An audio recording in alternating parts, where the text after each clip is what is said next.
Hi నమస్తే. మీరు చూస్తున్నారు Mahesh TV. Please subscribe and support మీ. ఆంధ్రప్రదేశ్ ప్రభుత్వము విశాఖపట్నంలో టీసీఎస్ కంపెనీకు 21.16 ఎకరాల భూమిని కేవలం 99 పైసలకు మాత్రమే కేటాయించాలని నిర్ణయం తీసుకుంది. ఈ నిర్ణయం వెనకమాల ఒక లక్ష్యంతో విశాఖపట్నాన్ని ఒక ఐటీ హబ్గా మార్చాలని ఒక లక్ష్యంగా పెట్టుకుంది ఇప్పుడు టీడీపీ గవర్నమెంట్. ఈ నిర్ణయం ఏదేమైనా కానీ ఈ నిర్ణయం ఒక విప్లవాత్మక నిర్ణయంగా మనం ఈ రోజుల్లో ఇప్పుడు పరిస్థితులను బట్టి మనం చెప్పుకోవచ్చు. ఆర్థికంగా అన్ని విధాల వెనుకబడి ఉన్నటువంటి ఆంధ్రప్రదేశ్లో పెట్టుబడులు పెడడానికి ఏ ఇన్వెస్టర్లు కూడా ముందుకు రాని పరిస్థితులు మనం ఉన్నాం. ఇప్పుడు మన అందరికీ తెలిసిన విషయమే.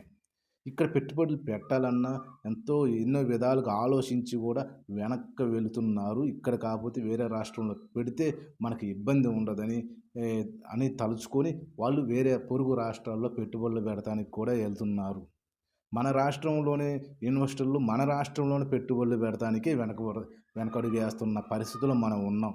ఎందుకంటే ఈ విషయం కూడా మీ అందరికీ తెలుసు. ఎందుకని మనకు పెట్టుబడులు రావట్లేదు. ఓన్లీ రాజకీయాలు. ఈ రాజకీయ వ్యవస్థ, రాజకీయాలు, స్వార్థ ప్రయోజనాల వల్లనే మనకి ఇక్కడ ఆంధ్రప్రదేశ్ డెవలప్మెంట్ అవ్వట్లేదు.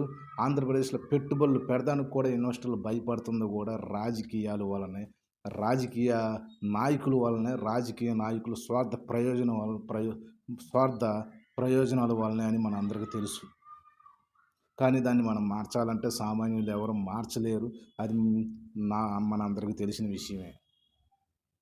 కానీ ఇలాంటి విప్లవాత్మకమైనటువంటి ఒక నిర్ణయాన్ని తీసుకున్నప్పుడు మనం ఆలోచించాల్సింది ఏంది, 99 పైసలకే వీళ్ళకి టీసీఎస్ వాళ్ళకి కట్టబెట్టారేంది చంద్రబాబు నాయుడు అని మనం ఆలోచించకూడదు.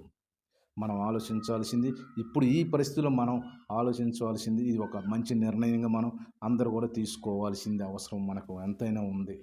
దీన్ని ముందుకు తీసుకెళ్ళాలి. టీసీఎస్ లాంటి దేశంలోని బడా కంపెనీ అయినటువంటి టీసీఎస్ కంపెనీయే మన ఆంధ్రప్రదేశ్లో విశాఖపట్నంలో పెట్టుబడులు పెడతానికి ముందుకు వచ్చిందంటే అదే ధైర్యంతో, అదే నమ్మకంతో మిగిలిన ఇన్వెస్టర్లు, మిగిలిన ఐటీ కంపెనీలు కూడా అవి ముందుకు వచ్చే పరిస్థితి ఏర్పడుతుంది. అదే ఉద్దేశంతోనే ఇక్కడ పెట్టుబడులు పెడతానికి 99 పైసలకి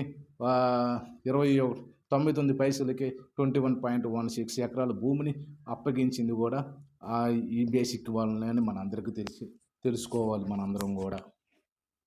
సో దీనివలన 1300 టీసీఎస్ కంపెనీ వాళ్ళు 1370 కోట్ల పెట్టుబడి మన విశాఖపట్నంలో పెడతారు.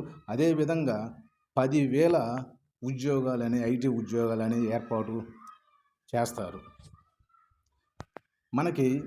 ఇప్పుడు ప్రధానంగా ఇక్కడ చంద్రబాబు నాయుడు గారి ఉద్దేశం ఏంటంటే ఈ 5 సంవత్సరాల్లో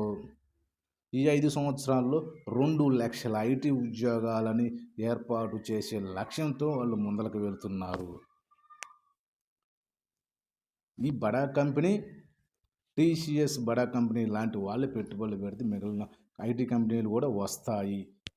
టీసీఎస్ కంపెనీ 90 రోజుల్లోనే తన యొక్క అద్దె భవనాల్లో కార్యక్రమాలు మొదలు పెట్టబోతుంది. అదేవిధంగా తన యొక్క టీసీఎస్ యొక్క శాశ్వత భవనాలను ఏర్పాటు చేసుకోవాలంటే కనీసం 2-3 ఇయర్స్ పడుతుంది. 2-3 ఇయర్స్ తన శాశ్వత భవనాలను ఏర్పాటు చేసుకొని ఈ వర్క్ చేయటం జరుగుతుంది. మనం ఇక్కడ ఆలోచించుకుంటే గతంలో ఇప్పుడు ప్రధానమంత్రిగా ఉన్నటువంటి నరేంద్ర మోడీ గారు కూడా గతంలో గుజరాత్కి ముఖ్యమంత్రిగా ఉన్నప్పుడు కూడా ఇలాగే సంచలనాత్మక నిర్ణయం తీసుకున్నారు. 99 పైసలకే టాటా మోటార్ కంపెనీకి ఆయన భూముల్ని అప్పగించడం జరిగింది. ఇది ప్రతి ఒక్కరు కూడా గమనించాల్సిన విషయం. మన లక్ష్యం రాష్ట్ర అభివృద్ధి. మన లక్ష్యం నిరుద్యోగాలను తరిమి కొట్టడం. డిగ్రీలు కంప్లీట్ చేసి డిగ్రీ ఫైల్ని చేతిలో పట్టుకొని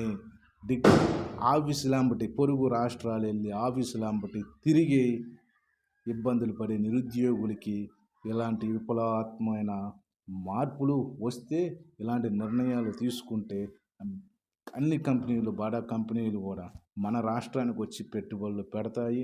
నిరుద్యోగులకి వేరే పొరుగు రాష్ట్రం వెళ్ళి వర్క్ చేయాల్సినంత అవసరం కూడా లేకుండా మన రాష్ట్రంలోనే, మన సొంత రాష్ట్రంలోనే మనమే ఇక్కడ ఉద్యోగాలు కల్పన చేసుకునేంత కెపాసిటీ మనకి వస్తుందని భావిస్తున్నాం. Thank you.